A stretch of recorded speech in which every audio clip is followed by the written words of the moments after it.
हरतालिका तीज पर गलती से भी न करें, यह काम अन्यथा जीवन में आ सकती है, परेशानी हो सकता है, घर आपका बर्बाद भगवान भोलेनाथ माता पार्वती जी का देखना पड़ सकता है। आपको उग्र रूप तो हो जाइए। आप लोग सावधान। हरतालिका तीज का व्रत महिलाएं अखंड सौभाग्य और पति की दीर्घायु के लिए हर साल सच्ची श्रद्धा और आस्था के साथ रखती हैं। इस साल हरतालिका तीज का व्रत 6 सितंबर दिन शुक्रवार को रखा जाएगा। यह एक बेहद कठिन और निर्जला व्रत होता है। इस व्रत को निराहार किया जाता है और तीज के सूर्योदय से व्रत का आरंभ होता है और चतुर्थी के सूर्योदय के बाद यह व्रत खोला जाता है। हरतालिका तीज के पूजन का शुभ मुहूर्त 6 सितंबर की सुबह 6:01 से सुबह 8:32 तक रहेगा। पूजन की कुल अवधि 2 घंटे 31 मिनट की है। हिंदू पंचांग के अनुसार हर साल भाद्रपद में आने वाली शुक्ल पक्ष की तृतीया तिथि के दिन हरतालिका तीज मनाई जाती है। यह पर्व सुहागिन महिलाओं के लिए बहुत ही खास माना जाता है। इस दिन मुख्य रूप से भगवान शिव और देवी पार्वती की आराधना की जाती है। पौराणिक मान्यताओं के अनुसार महादेव ने इसी दिन माता पार्वती को अपनी पत्नी के रूप में स्वीकार किया था। ऐसे में यदि महिलाएं इस दिन हरतालिका तीज का व्रत करती हैं तो वैवाहिक जीवन में खुशियां बनी रहती हैं। पति की लंबी उम्र, तरक्की और स्वास्थ्य के लिए सुहागिनें इन दिन उपवास रखती हैं। हरतालिका तीज का पर्व पति पत्नी के रिश्ते को मजबूत बनाता है, घर में खुशहाली लाता है, पति के जीवन में करियर कारोबार में उन्नति लाता है। इस साल हरतालिका तीज का व्रत 6 सितंबर 2024 को रखा जाएगा। कुछ ऐसी बातें हैं जो हर महिला को पता होना चाहिए और उनको इन बातों का विशेष ध्यान रखना चाहिए। गलती से भी ऐसा कुछ काम नहीं करने चाहिए जिसके बारे में हमारे वेद पुराणों में सख्त मनाही है, अन्यथा भगवान भोलेनाथ नाराज हो जाते हैं और जीवन साथी के लिए समस्याएं पैदा हो सकती हैं। आइए जानते हैं कौन से कार्य हरतालिका तीज पर नहीं करने चाहिए। हरतालिका तीज पर क्या न करें, पहले यह जान लीजिए। सनातन धर्म में काले रंग को अशुभ माना जाता है। काले रंग को नकारात्मक प्रभाव से जोड़कर देखा जाता है। जैसा कि सब जानते हैं कि हरतालिका तीज का व्रत सुहाग के लिए रखा जाता है, इसलिए इस दिन व्रती को काले वस्त्र और काले रंग की चूड़ियों को नहीं पहनना चाहिए। हरतालिका तीज पर पवित्र और मन से व्रत रखना चाहिए। इस दिन क्रोध, घृणा, विवाद जैसी नकारात्मक चीजों से बचने की आवश्यकता है। इस दिन आप पति के साथ वाद विवाद या झगड़ा न करें। कोई ऐसी बात न करें जिससे उनके मान सम्मान को ठेस पहुंचे। हिंदू धर्म में सिंदूर को सुहाग यानी पति के प्रतीक के रूप में देखा जाता है। हरतालिका तीज के दिन सिंदूर का अनादर न करें, उसे इधर उधर न फेंकें। सिंदूर को सदैव सिंदूर दानी में ही रखें। हरतालिका तीज के दिन तीज माता की पूजा के साथ भगवान गणेश और महादेव की भी पूजा करें। गणेश जी प्रथम पूज्य हैं और शिव जी के साथ ही पार्वती माता जी पूर्ण मानी जाती है। गणेश और शिव जी की पूजा न करने से माता पार्वती नाराज हो सकती हैं, जिसकी वजह से हरतालिका तीज व्रत अपूर्ण माना जा सकता है। हरतालिका तीज वाले दिन आप किसी भी महिला का अपमान न करें। महिलाएं अपनी सास या अपने से बड़ी दूसरी सुहागन महिलाओं का सम्मान करेंगी तो वे आपके सौभाग्य को बने रहने का आशीर्वाद देती हैं। इसके विपरीत यदि आप उनका अपमान करती हैं तो भगवान भोलेनाथ आपसे रुष्ट हो सकते हैं। यदि आप हरतालिका तीज का व्रत रख रहे हैं तो व्रत खोलते समय कोई भी तामसिक भोजन न करें। रात में सोने से बचना चाहिए और भजन कीर्तन करना चाहिए। गर्भवती महिलाओं को हरतालिका तीज का व्रत नहीं रखना चाहिए। आपकी आत्मा शुद्ध और पवित्र होनी चाहिए। किसी भी चीज के बारे में नकारात्मक विचार नहीं होने चाहिए। हरतालिका तीज व्रत के दौरान दिन में सोना वर्जित माना गया है। हरतालिका व्रत के दिन पूजा में व्रत कथा जरूर पढ़ें, क्योंकि व्रत कथा पढ़ें बिना व्रत पूरा नहीं माना जाता। जो महिला इस व्रत को एक बार कर लेती है उसे यह व्रत जीवन भर रखना पड़ता है। यदि आप ऐसा करने में असमर्थ हैं तो आपके स्थान पर आपका पति या कोई अन्य महिला भी यह व्रत कर सकती है। हरतालिका तीज पर व्रतधारी स्त्रियों को क्रोध करने से बचना चाहिए। दूसरों के प्रति द्वेष की भावना न रखें। साथ ही अपनी वाणी पर संयम बनाए रखें, तभी व्रत सफल होगा। साथ ही इस दिन पति या दूसरों से वाद विवाद न करें। मान्यता है ऐसा करने से व्रत का प्रभाव कम हो जाता है और पूर्ण फल प्राप्त नहीं होता है। हरतालिका तीज का व्रत बहुत कठिन होता है, इसलिए यह आवश्यक है कि पति अपनी बातों या व्यवहार से अपनी पत्नी को दुखी न करें। साथ ही व्रत वाले दिन झगड़ा करना भी अशुभ माना जाता है। व्रत वाले दिन पतियों को मांस, मछली, शराब, लहसुन, प्याज आदि नहीं खाना चाहिए। ऐसा करना शुभ नहीं माना जाता है। तीज व्रत में संयम की सबसे ज्यादा संभावनाएं होती हैं, इसलिए अपने कर्म, मन और बोली पर ध्यान दें। पति को कोई भी ऐसा कार्य नहीं करना चाहिए जिससे उसकी पत्नी का व्रत भंग हो जाए। जय माता दी दोस्तों, हरतालिका तीज के व्रत में क्या क्या खाना चाहिए और सरगी कैसे लेनी चाहिए और व्रत का पालन कैसे करना चाहिए और एक महिला को अपनी सास को थाली कैसे देनी चाहिए, उसमें क्या क्या सामग्रियां शास्त्रों के अनुसार रखनी चाहिए और जिनकी सासू मां नहीं है उनको क्या करना चाहिए और हरतालिका तीज के दिन क्या खाने से एक महिला को सौभाग्य की प्राप्ति होती है और किन महिलाओं को हरतालिका तीज का व्रत नहीं रखना चाहिए वरना एक महिला का पति हो जाता है, बर्बाद, कंगाल और उसके जीवन में आ जाती है परेशानियां, दिक्कतें, दुविधाएं।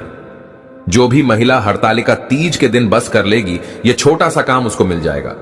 साक्षात देवों के देव महादेव और माता पार्वती जी का आशीर्वाद और वरदान। दोस्तों, अगर आप भी चाहते हैं कि भगवान भोलेनाथ का आशीर्वाद हमेशा आप पर बना रहे तो तुरंत ही कमेंट बॉक्स में लिख दीजिए ओम नमः शिवाय, हर हर महादेव। और अगर आप भगवान भोलेनाथ के सच्चे भक्त हैं तो तुरंत इस वीडियो को लाइक कर दीजिए। हिंदू पंचांग के अनुसार हर साल भाद्रपद में आने वाली शुक्ल पक्ष की तृतीया तिथि के दिन हरतालिका तीज मनाई जाती है। यह पर्व सुहागिन महिलाओं के लिए बहुत ही खास माना जाता है। इस दिन मुख्य रूप से भगवान शिव और देवी पार्वती की आराधना की जाती है। पौराणिक मान्यताओं के अनुसार महादेव ने इसी दिन माता पार्वती को अपनी पत्नी के रूप में स्वीकार किया था। ऐसे में यदि महिलाएं इस दिन हरतालिका तीज का व्रत करती हैं तो वैवाहिक जीवन में खुशियां बनी रहती हैं। पति की लंबी उम्र, तरक्की और स्वास्थ्य के लिए सुहागिनें इस दिन निर्जला उपवास रखती हैं। हरतालिका तीज का पर्व पति पत्नी के रिश्ते को मजबूत बनाता है। इस साल हरतालिका तीज का व्रत 6 सितंबर को रखा जाएगा। हरतालिका तीज की पूजा का शुभ मुहूर्त 6 सितंबर दिन शुक्रवार को सुबह 6:04 से लेकर सुबह 8:20 तक रहेगा। दोस्तों, हरतालिका तीज पर पहले सरगी ली जाती है। आइए जानते हैं सरगी कैसे लें। हरतालिका तीज व्रत शुरू होने से पहले, सूर्य उदय होने से पहले या रात्रि में महिलाएं सरगी करती हैं। सरगी में नमक युक्त भोजन नहीं करना चाहिए। साथ ही में सरगी में बहुत ही भारी भोजन नहीं करना चाहिए जिससे आपको उपज की समस्या हो सकती है। सरगी में फल जूस, नारियल पानी, ड्राई फ्रूट्स और मुरब्बा खा सकते हैं। अगर आप इस व्रत को निर्जला नहीं रखना चाहती हैं तो व्रत रखने से पहले अपना संकल्प जरूर ले लीजिएगा। पारण में शामिल करें। यह चीज हरतालिका तीज के अगले दिन पारण किया जाता है। मान्यता है चतुर्थ तिथि लगने के बाद ही पारण करना चाहिए। व्रत का पारण कभी भी नमक युक्त भोजन से नहीं करना चाहिए। आप पानी, शरबत या मीठे से अपना व्रत खोल सकते हैं। पारण में आप धीरे धीरे पानी को ग्रहण कीजिएगा, फिर किसी मीठी चीज का सेवन कीजिएगा। मीठी चीज खाने के बाद ही आप नमक से बनी किसी चीज का सेवन कीजिएगा। दोस्तों, शास्त्रों के अनुसार माना जाता है कि हरतालिका तीज वाले दिन बेल फल माता पार्वती जी और भगवान शिव जी को अर्पित करने के बाद पूरे परिवार को खाना चाहिए। ऐसा करने से एक घर में हमेशा मिठास बनी रहती है। एक घर पर सदैव भगवान भोलेनाथ, माता पार्वती जी की कृपा बनी रहती है। एक घर में कभी भी धन की कमी नहीं होती है। एक घर में धन आने के रास्ते खुल जाते हैं। ऐसे घर की बरकत होती है, उन्नति होती है। हरतालिका तीज वाले दिन बेल खाना बहुत ही ज्यादा शुभ, कल्याणकारी, सौभाग्यशाली माना जाता है। इस दिन बेल का फल घर के लोगों को अवश्य ही खाना चाहिए। शास्त्रों में वर्णित है कि हरतालिका तीज के दिन कोई भी व्यक्ति अगर बेल के फल को किसी भी गरीब व्यक्ति को दान करता है तो उस व्यक्ति को मोक्ष की प्राप्ति होती है। उस व्यक्ति के लिए स्वर्ग के दरवाजे खुल जाते हैं। ऐसे व्यक्ति पर सदैव भगवान भोलेनाथ, माता पार्वती जी की कृपा बनी रहती है। दोस्तों, व्रत संपूर्ण होने के बाद सास को थाली दी जाती है। अब चलिए जानते हैं कि थाली में कौन कौन सी सामग्रियों को रखना चाहिए जो हमारे वेद पुराणों के अनुसार बहुत ही शुभ मानी जाती है। इसके दिए बिना आपका व्रत अधूरा माना जाएगा। थाली में आप सुंदर साड़ी, बस साड़ी सफेद कलर की नहीं होनी चाहिए। बिंदिया, बिछिया, चूड़ियां, नेल पॉलिश, कंघी, मिठाइयां अवश्य रखें। अगर आपकी सासू मां नहीं है तो आप इसे नारद को दे सकते हैं या बाहर किसी भी बुजुर्ग महिला को आप इसे दे सकते हैं जिसे आप अपना मानते हैं और उनका आशीर्वाद अवश्य ही ले लें, तभी व्रत संपूर्ण सफल माना जाता है। दोस्तों, हरतालिका तीज के व्रत में महिलाओं को कभी भी तीज माता को यह 3 चीज अर्पित नहीं करनी चाहिए। गलती से भी ये 3 चीज अगर कोई महिला तीज माता को अर्पित कर देती है तो उनका व्रत खंडित हो जाता है, उनके पति पर घोर विपदाएं आ जाती हैं। ऐसा घोर पाप कभी मत करना, आइए जानते हैं। सबसे पहली चीज है टूटे हुए चावल, टूटी हुई चौकी या खंडित चौकी बिल्कुल भी पूजा में इस्तेमाल नहीं होनी चाहिए। चौकी पर लाल कपड़े के अलावा कोई भी कपड़ा नहीं बिछाना चाहिए। मंदिर में भूलकर भी माचिस नहीं रखनी चाहिए, बहुत ही ज्यादा अशुभ माना जाता है। इस दिन फलों में नाशपाती कभी भी माता रानी जी को अर्पित नहीं करना चाहिए। हरतालिका तीज वाले दिन किसी भी महिला को ना तो सफेद कपड़ा पहनना चाहिए, ना सफेद कपड़ा दान करना चाहिए। इसे हमारे हिंदू धर्म में बहुत ही अशुभ बताया गया है। हरतालिका तीज वाले दिन हरे, पीले, लाल रंग के कपड़े पहनना बहुत ही ज्यादा शुभ बताया गया है। दोस्तों, हरतालिका तीज वाले दिन माता रानी जी को श्रृंगार अर्पित किया जाता है। श्रृंगार हमेशा नया होना चाहिए, टूटा हुआ श्रृंगार कभी भी अर्पित नहीं करना चाहिए। माता रानी जी की पूजा में कलश को हमेशा लिटाकर रखना चाहिए। खराब नारियल माता रानी जी को अर्पित नहीं करना चाहिए तथा माता रानी जी की पूजा में टूटे हुए चावलों का भूलकर भी प्रयोग नहीं करना चाहिए।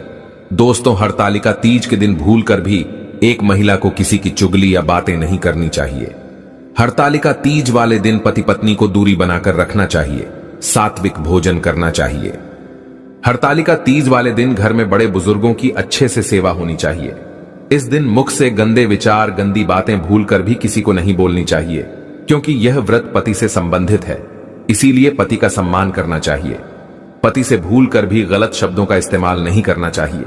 इस दिन लहसुन प्याज का खाना घर में भूलकर भी नहीं बनना चाहिए। मांस, मदिरा, शराब, अंडा, मछली यह सब अगर घर में हो तो हरतालिका तीज वाले दिन इसको हटाकर उस जगह पर गंगा जल का छिड़काव कर देना चाहिए। शास्त्रों में, वेद पुराणों में साफ साफ लिखा हुआ है, जो भी महिला हरतालिका तीज का व्रत नहीं रख सकती हैं, उनको सिर्फ हरतालिका तीज वाले दिन हरी चूड़ी, हरी साड़ी पहन लेनी चाहिए। घर में सात्विक भोजन बनाना चाहिए, बड़ों का मान सम्मान करना चाहिए, पति के साथ घुल मिलकर रहना चाहिए, मेकअप, श्रृंगार आदि अच्छे से करना चाहिए। इससे एक घर की बरकत होती है, घर की उन्नति होती है, घर में माता तीज की कृपा बनी रहती है, घर में सकारात्मक ऊर्जा का वास होता है, देवी देवता उस घर में वास करने आते हैं।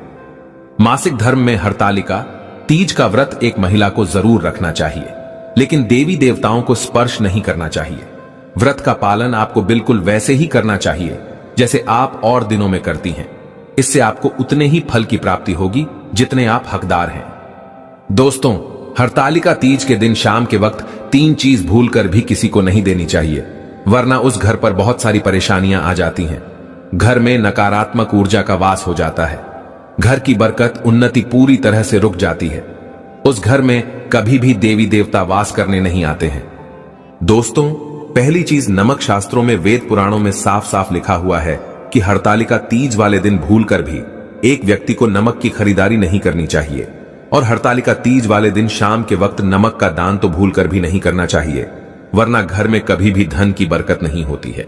दूसरी चीज है तेल। शाम ढलते ही हरतालिका तीज वाले दिन घर का तेल किसी भी व्यक्ति को नहीं देना चाहिए, न किसी भी व्यक्ति से तेल उधार लेना चाहिए। तीसरी चीज है दूध। हरतालिका तीज वाले दिन शाम होने के बाद किसी को भी न दूध देना चाहिए, न किसी से भी दूध लेना चाहिए, वरना एक घर में कई प्रकार की परेशानियां अपने आप आ जाती हैं। दोस्तों, हरतालिका तीज का व्रत 3 महिलाओं को भूलकर भी नहीं रखना चाहिए। बहुत बड़ा अपशगुन माना जाता है। ऐसी महिलाओं का व्रत कभी भी सफल नहीं होता है, महापाप माना जाता है। माता पार्वती जी हो जाती है, क्रोधित लगता है, बहुत भयंकर श्राप। दोस्तों, नंबर 1 चरित्रहीन महिलाओं को, या ऐसी महिला जिनके मन में गंदे विचार होते हैं, उनको कभी भी हरतालिका तीज का व्रत नहीं रखना चाहिए। एक चरित्रहीन महिला की आराधना से हमेशा दूर रहते हैं। भगवान ऐसी महिला की पूजा कभी भी कोई भी देवता स्वीकार नहीं करते। दोस्तों, नंबर 2, अधूरी शादी वाली महिलाओं को कभी भी हरतालिका तीज का व्रत नहीं रखना चाहिए। शास्त्रों के अनुसार किसी भी महिला ने अगर हिंदू रीति रिवाज के अनुसार शादी नहीं की है, यानी कि 7 फेरे नहीं लिए हैं, तब तक आप इस व्रत को नहीं रख सकती। आपकी पूजा संपन्न नहीं मानी जाएगी, आपकी पूजा अधूरी रहेगी। शास्त्रों में इस बात की कतई मनाही है कि अधूरी शादी वाली महिलाओं को कभी भी हरतालिका तीज का व्रत नहीं रखना चाहिए। उनकी पूजा को कोई भी देवी देवता स्वीकार नहीं करेंगे। दोस्तों, नंबर 3, कुंवारी कन्याएं भी हरतालिका तीज का व्रत रख सकती हैं। अगर कोई भी कन्या यह चाहती है कि उसको भगवान शिव शंकर जैसा वर मिले, तो वह हरतालिका तीज का व्रत रख सकती है। दोस्तों, नंबर 4, किसी भी तलाकशुदा महिला को हरतालिका तीज का व्रत नहीं रखना चाहिए। शास्त्रों में, वेद पुराणों में साफ साफ लिखा हुआ है कि अगर कोई तलाकशुदा महिला हरतालिका तीज का व्रत रखती हैं तो उनकी पूजा को संपन्न नहीं माना जाएगा। ऐसी महिलाओं से माता तीज बहुत ही क्रोधित हो जाती हैं। इसीलिए तलाकशुदा महिला को कभी भी हरतालिका तीज का व्रत नहीं रखना चाहिए। दोस्तों, हरतालिका तीज पर यह चीज अवश्य दान करना चाहिए। इससे पति की उम्र बढ़ जाती है, घर में सुख, समृद्धि, धन दौलत, ऐश्वर्य की वृद्धि होती है। हरतालिका तीज वाले दिन इन चीजों का दान करने से साक्षात एक महिला को भगवान भोलेनाथ और माता पार्वती जी का आशीर्वाद, वरदान एक साथ प्राप्त हो जाता है। इन चीजों का दान अवश्य करें। शास्त्रों में, वेद पुराणों में साफ साफ लिखा हुआ है कि हरतालिका तीज वाले दिन मंदिरों में अगर फल का दान किया जाए तो ऐसे घर की बरकत होती है, उन्नति होती है। ऐसे घर में भगवान भोलेनाथ, माता पार्वती जी की कृपा बनी रहती है। अगर कोई भी महिला हरतालिका तीज वाले दिन रोटी का दान गाय को खिला करके करती है तो ऐसी महिला का पति अपने जीवन में अपरंपार सफलता को देखता है। ऐसी महिला के पति का भाग्य उदय हो जाता है। नवग्रह उसका साथ देना शुरू कर देते हैं। करियर, कारोबार में उसको उन्नति देखने को मिलती है। ऐसी महिला के पति पर सदैव देवों के देव महादेव और माता पार्वती जी का आशीर्वाद बना रहता है। हरतालिका तीज वाले दिन गाय को रोटी फल खिलाने से माता तीज की कृपा एक महिला को अवश्य ही प्राप्त होती है। हे माता लक्ष्मी शुक्रवार की, आपकी इस वीडियो को जो भी लायक करें उसकी जन्म जन्मांतर की गरीबी को दूर कर देना, उसके दुख दर्द दूर कर देना। जय माता लक्ष्मी। दोस्तों, जैसे कि हमारे सप्ताह में जो हिंदू धर्म में सभी जो दिन है यह अलग अलग देवी देवताओं को समर्पित होते हैं। शुक्रवार का दिन मां लक्ष्मी को समर्पित है और महालक्ष्मी को धन की देवी कहा जाता है। मां लक्ष्मी धन, सुख, संपत्ति, ऐशो आराम तथा धन संपदा की देवी कहीं जा आती है। तो वीडियो को ध्यान से देखना। आज की इस वीडियो में मैं आप लोगों को शुक्रवार के दिन वह ऐसी कौन सी गलतियां हैं जो नहीं करना चाहिए, और शुक्रवार को संतोषी माता का व्रत भी किया जाता है, पूजा की जाती है, तो इस दिन क्या खाना चाहिए और क्या नहीं खाना चाहिए, जिससे परिवार में दोष ना लगे। और शुक्रवार के दिन किए जाने वाले उपाय बताऊंगा। इससे पहले कुछ जानकारी बता दूं। हमारे धर्मशास्त्र कहते हैं कि माता लक्ष्मी प्रत्येक मनुष्य के द्वार 7 बार आती है, लेकिन कई ग्रंथों में ऐसे लिखा है कि प्रत्येक शुक्रवार को माता लक्ष्मी हर मनुष्य के द्वार पर आती है। आपने अगर अपने घर के मुख्य द्वार पर अगर मिट्टी की बनी सुराही में पानी भर करके रखा है या फिर घर के मुख्य द्वार पर दीपक जला करके रखा है तो ऐसे घर में मां लक्ष्मी प्रवेश कर जाती हैं। ऐसे घर में धन की वृद्धि होती है। धर्मशास्त्र यह भी कहते हैं माता लक्ष्मी शाम 5 से 7 बजे के बीच में लेकर के जो 10 और 11 बजे के बीच, इन्हीं के आसपास में माता लक्ष्मी हमारे घर में प्रवेश करती है।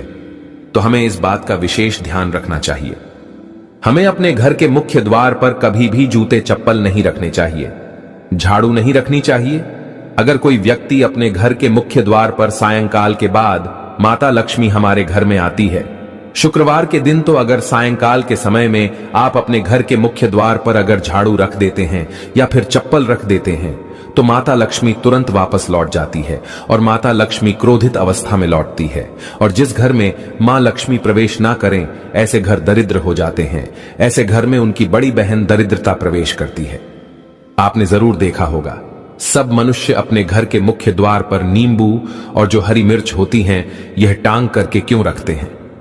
इसको टांगने का कारण है, जिस घर में नींबू और जो हरी मिर्च टंगी होती है उस घर में माता लक्ष्मी की बहन दरिद्रता प्रवेश नहीं करती, क्योंकि दरिद्रता देवी का मुख्य आहार नींबू और मिर्ची है। इसलिए यह भी कहा जाता है कि अपने घर के फ्रिज में कभी भी एक साथ नींबू और मिर्ची नहीं रखने चाहिए। जिस घर के फ्रिज में अगर एक साथ नींबू और मिर्ची रखे जाते हैं वह घर कंगाल हो जाता है। उस घर में धन का अभाव होने लगता है, उस घर में दरिद्रता आ जाती है। और जिस घर में दरिद्रता प्रवेश कर जाए, दरिद्रता आ जाए, उस घर में हमेशा दुख और तकलीफ आती है, क्योंकि दरिद्रता देवी के साथ में दुख और तकलीफ यह दोनों उनके सेवक के रूप में चलते हैं। तो अगर आप चाहते हैं कि आपके घर में मां लक्ष्मी प्रवेश कर जाएं, आप भी धन वैभव से परिपूर्ण बने रहे, तो वीडियो को पूरा जरूर देखना। आप ही लोगों के फायदे के लिए यह वीडियो मैं आप लोगों के लिए बना रहा हूं। वीडियो थोड़ी लंबी हो सकती है लेकिन जानकारी अच्छी होगी। देखिए, जो जानकारी होती है हमेशा यूजफुल होती हैं। अभी नहीं तो बाद में चलकर के काम जरूर आती है। वीडियो में आगे बढ़ने से पहले, जानकारी बताने से पहले अभी तक वीडियो को लाइक नहीं किया तो वीडियो को लाइक कर चैनल को सब्सक्राइब जरूर कर लेना। जब आप हमारे चैनल को सब्सक्राइब करते हैं तो हमारे चैनल में इस प्रकार की प्राचीन ज्ञान की धर्म संबंधी जो शास्त्रों में इनकी जानकारी आप सभी दर्शकों को सीखने को मिलती है। धर्मशास्त्र कहते हैं कि शुक्रवार की रात को अष्टलक्ष्मी का पूजन जरूर करना चाहिए। इनके समक्ष धूप बत्ती जलानी चाहिए, गुलाब के फूल अर्पित करने चाहिए। अगर आप अपने जीवन काल में केवल 7 शुक्रवार तक ध्यान से सुनिए, अगर केवल 7 शुक्रवार तक गुलाब की पुष्प माता लक्ष्मी को इत्र लगा करके अर्पित कर देते हैं तो अष्टलक्ष्मी आपसे प्रसन्न होती हैं। अष्टलक्ष्मी को जो लाल कलर के पुष्प हैं, खास करके जो गुलाब के पुष्प है, अत्यंत प्रिय हैं और किसी भी चाहे नॉर्मल व्यक्ति को देख लो, उनकी प्रिय वस्तु अगर आप उनको देते हैं तो काफी प्रसन्न होते हैं। यह तो देवी मां है, तो आपसे प्रसन्न होंगी तो आपके जीवन में धन संबंधित समस्या है, किसी भी प्रकार की परेशानी है वह दूर हो जाती है। लेकिन इससे पहले एम ह्रीम श्रीम अष्टलक्ष्मी ह्रीम शिदे मम गिरी आगच्छ आगच्छ नमः स्वयं इस मंत्र को जरूर पढ़ना है। यह मंत्र भी नहीं जानते तो हे माता लक्ष्मी आप मेरे घर में प्रवेश कर जाएं, या फिर मैं धन संपत्ति प्राप्त करने के लिए आपको यह गुलाब के फूल चढ़ाता हूं कह के चढ़ा सकते हैं, या फिर लक्ष्मी स्वागत करने के लिए हमारे धर्मशास्त्रों में जो प्राचीन किताब है उसमें भी लिखा हुआ है, जो 7 कलर के अलग अलग कलर के गुलाब के पुष्प आते हैं, उसमें इत्र छिड़काव करके घर के मुख्य द्वार पर अलग अलग 1-1, 2-2 फीट के अंतराल में अगर 7 जगह गुलाब के पुष्प सायंकाल के बाद रखते हैं तो उस घर में मां लक्ष्मी स्वयं उस घर में प्रवेश कर जाती है। इनकी खुशबू से स्वयं माता लक्ष्मी खींची चली आती है। शुक्रवार के दिन कुछ कार्य है जिन्हें करने से बचना चाहिए, जैसे कि इस दिन खट्टा नहीं खाना चाहिए। अगर खट्टा खाते हैं तो आपके जीवन में परेशानी आती है, क्योंकि जो शुक्रवार का दिन है माता संतोषी का होता है, इसलिए इस दिन खट्टे खाने का परहेज करना चाहिए। अगर आपने बहुत पहले माता संतोषी के व्रत किए हैं और आप सोच रहे हैं कि मैंने व्रत संपूर्ण कर लिए हैं, फिर भी आपको इस दिन खट्टे पदार्थ नहीं खाना चाहिए, क्योंकि आपकी भक्ति की डोर मां संतोषी से जुड़ चुकी होती है। इसीलिए माता रानी को जो भी धोखा देता है, खट्टे पदार्थ खा लेता है, उसके जीवन में अंधकार छा जाता है, गरीबी परेशानी दरिद्रता उसके जीवन में प्रवेश कर जाती है। जो लोग माता संतोषी को मानते हैं, ऐसे व्यक्ति नहीं मानते तो खा सकते हैं, लेकिन इस दिन धर्मशास्त्र कहते हैं मीठा खाने का। अगर इस दिन मीठा खाते हैं तो आपको अच्छे लाभ मिलते हैं, अच्छे परिणाम मिलते हैं, मीठा खाना चाहिए। लेकिन जो लोग व्रत रखते हैं या व्रत पूरे होने के बाद छोड़ दिए हैं, उन्हें ना ही पानी पूरी खाना चाहिए और ना ही इमली की चटनी, आम की चटनी, आम का पन्ना, जिस जिस चीज में नींबू का रस पड़ता हो उसका भी परित्याग करना चाहिए। खासकर शुक्रवार के दिन धर्मशास्त्र कहते हैं सभी देवियों में मां संतोषी अत्यंत विनाश करने वाली और क्रोधी रहने वाली देवी हैं। इनका मन जितना कोमल है उससे कई गुना क्रोधित भी है। बस आप शुक्रवार को खट्टा मत खाना, माता आपको राजपद तक की प्राप्ति करा सकती है, करोड़पति महाधन बना सकती है। बड़े बड़े राजनेता, अभिनेता, बड़े बड़े उद्योगपति मां संतोषी की गुप्त तरीके से विधिवत पूजा कराते हैं, क्योंकि सभी देवियों में सबसे जल्दी प्रसन्न होने वाली देवी है मां संतोषी, और क्रोधित भी जल्दी होती है। बस इस दिन खट्टा मत खाना, मीठा ही खाते रहना, आपकी नैया पार लग जाएगी, काल भी आपका कुछ नहीं कर पाएगा। दोस्तों, शुक्रवार के दिन किसी भी प्रकार की शरीर में अगर गंदगी है तो यह गंदगी बिल्कुल ही मत रखना। शुक्रवार के दिन इससे आकस्मिक दुर्घटना होने का खतरा रहता है। पिशाच या निशाचर के कर्म जो करते हैं, आप उससे दूर रहना है। जैसे आप मांस मदिरा खाते हैं, पिशाच और निशाचर के ही कर्म कहे गए। शुक्रवार के दिन भगवान कृष्ण कहते हैं कि शुक्रवार के दिन पति पत्नी को आपस में प्रेम की बेला में समर्पित होना चाहिए। इस दिन जितना ज्यादा हो सके स्त्री को श्रृंगार करना चाहिए, इससे पति की आयु बढ़ती है। और पति से प्यार जरूर करें तथा पत्नी को पति प्यार इस दिन जरूर करें। भगवान विष्णु और माता लक्ष्मी की कृपा अवश्य प्राप्त होती है, क्योंकि स्वयं भगवान कृष्ण ने कहा है शुक्रवार को पति पत्नी को प्यार करना चाहिए और स्त्री को श्रृंगार अवश्य करना चाहिए। ऐसे घर में धन लक्ष्मी की कृपा तथा धन की कोई कमी नहीं रहती। दोस्तों, चलिए मैं आप लोगों को बताना चाहूंगा शुक्रवार के दिन क्या करना चाहिए। इस दिन आप पानी में उचित मात्रा में दही और फिटकरी अगर डालकर के स्नान करते हैं तो किसी कारणवश अगर आपके शरीर में कोई रोग लग गया है दोष लग गए हैं वह दूर होते हैं। रात को सोने से पहले अपने दांत में फिटकरी के पानी से कुल्ला करके अगर आप सोते हैं तो इसे भी अच्छा जो है धनदायक प्रयोग कहा गया है। मां लक्ष्मी की उपासना करना चाहते हैं तो इस दिन जो है माता लक्ष्मी के लिए खीर बना करके खीर माता लक्ष्मी को चढ़ा सकते हैं, स्वयं खा सकते हैं। मोती की माला भी अति उत्तम कही गई है। शुक्रवार के दिन मोती की माला पहनने से हमारे जीवन में आकस्मिक परिवर्तन होता है। कहने का मतलब है अचानक ऐसा जीवन में परिवर्तन आ जाता है जिसकी आप कल्पना नहीं कर सकते। यानी जीवन में आपको आगे बढ़ने में, आपकी प्रगति करने में, प्रोग्रेस करने में काफी मदद करती है। मैं कई बार बोल चुका हूं कि जो मोती की माला है, अगर इसे कोई व्यक्ति शुक्रवार के दिन धारण करता है तो मन हमेशा शांत रहता है। जिनका बीपी बढ़ जाता है ऐसे व्यक्ति को मोती की माला जरूर धारण करनी चाहिए। बीपी बिल्कुल ही कंट्रोल में रहता है, गुस्से नहीं आने देता।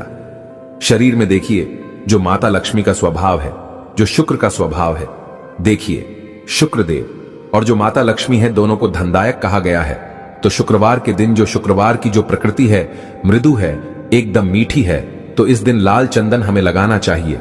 नृत्य कला, गायन, संगीत, यह सब क्षेत्र से जुड़े जो भी कार्य करना चाहते हैं इसी दिन आपको शुरुआत करना चाहिए शुक्रवार को। क्या करने से धन आता है? तो ज्योतिष शास्त्र के अनुसार शुक्रवार के दिन माता लक्ष्मी को प्रसन्न करने के लिए सबसे पहले मां लक्ष्मी की पूजा अर्चना करनी चाहिए। इसके बाद लक्ष्मी सूक्त का पाठ या श्री सूक्त का पाठ या कनकधारा स्तोत्र का पाठ कर सकते हैं। इससे धन की बारिश होती है। कहने का मतलब है कि अगर आपके जीवन से माता लक्ष्मी नाराज हो चुकी हैं, आपके घर में धन आने के सभी मार्ग बंद हो चुके हैं, तो इसे अति उत्तम एवं ब्राह्मण उपाय बोला है। आप में से अधिकतर ऐसे मूर्ख भी लोग हैं जो कि वीडियो को देखते हैं कि यह सब पाठ करने से, पूजा पाठ करने से कुछ नहीं होता। अरे मूर्ख, अगर आप सही तरीके से देवी देवताओं की पूजा पाठ करते हैं, जिनके प्रति आपकी आस्था है, आप बिल्कुल ही श्री सूक्त का पाठ करें, कनकधारा स्तोत्र का पाठ करें, लक्ष्मी माता के लिए प्रसन्न करने के लिए उनके 1000 नाम का पाठ करें। नित्य आपको करना है। प्रत्येक शुक्रवार को अगर आप श्री सूक्त का पाठ करते हैं तो हम 101% स्टैंप पेपर में लिख के गारंटी दे सकते हैं, आपकी गरीबी मिटने से दुनिया की कोई शक्ति नहीं रोक पाएगी। दोस्तों, धीरेन्द्र शास्त्री को ऐसे ही सिद्ध की प्राप्ति नहीं हुई है, कठोर तपस्या और सच्चे हृदय से जाप करना पड़ता है। अगर ये बातें झूठी होती तो धीरेन्द्र शास्त्री को आज सिद्धि प्राप्त कभी नहीं होती। ईश्वर है तो भक्त है, भक्त है तो ईश्वर है। अच्छी शक्ति भी है और बुरी शक्ति भी है। यह ब्रह्मांड ऐसे ही नहीं चलता। बस मन में सच्ची आस्था रखें, आपकी भी पुकार ईश्वर अवश्य सुनेगा। थकना नहीं, हारना नहीं, बस लगन और आस्था ईश्वर में बनाए रखें, आपका बेड़ा पार हो जाएगा। दोस्तों, गरीबी का मतलब है कि आपके जीवन में जो चल रही पैसों की समस्या है, किसी भी प्रकार की समस्या हो, समस्या समाप्त हो जाएगी। मेहनत तो आपको करनी पड़ेगी, लेकिन अगर आप पूजा पाठ करते हैं, स्तोत्र का पाठ करना शुरू कर देते हैं, एक निश्चित आपको मात्रा तैयार कर लेनी है कि मैं इतना पाठ करूंगा। श्री सूक्त का जैसे कि 21 है, 11 है, 100 है, इस प्रकार पाठ का संकल्प लेना हो सकता है और भी फलकारी होता है। अच्छी मेहनत के साथ साथ ईश्वर का साथ भी हमें चाहिए होता है। अच्छे कर्म सद्भावना के साथ करें, पूजा पाठ करते रहे, कर्म करते रहे, मेहनत करते रहे। भगवान आपके बलिदान को कभी नहीं भूलते। तो आपको करना क्या होता है? प्रत्येक शुक्रवार को श्री शुक्ता का पाठ करते हैं, लक्ष्मी शुक्ता का कनकधारा स्तोत्र का पाठ करते हैं, तो आपके जीवन में धन का अभाव नहीं होगा। सही तरीके से पाठ भी करना जरूरी है। फिर आप में से लोग बोलने लगेंगे, गुरुजी हम पाठ करते हैं फिर भी फल नहीं मिलता। संकल्प लेना जरूरी है। मैं इस कार्य हेतु आपका पाठ करने का संकल्प लेता हूं। कार्य बोलते हुए आपको जल लेना है।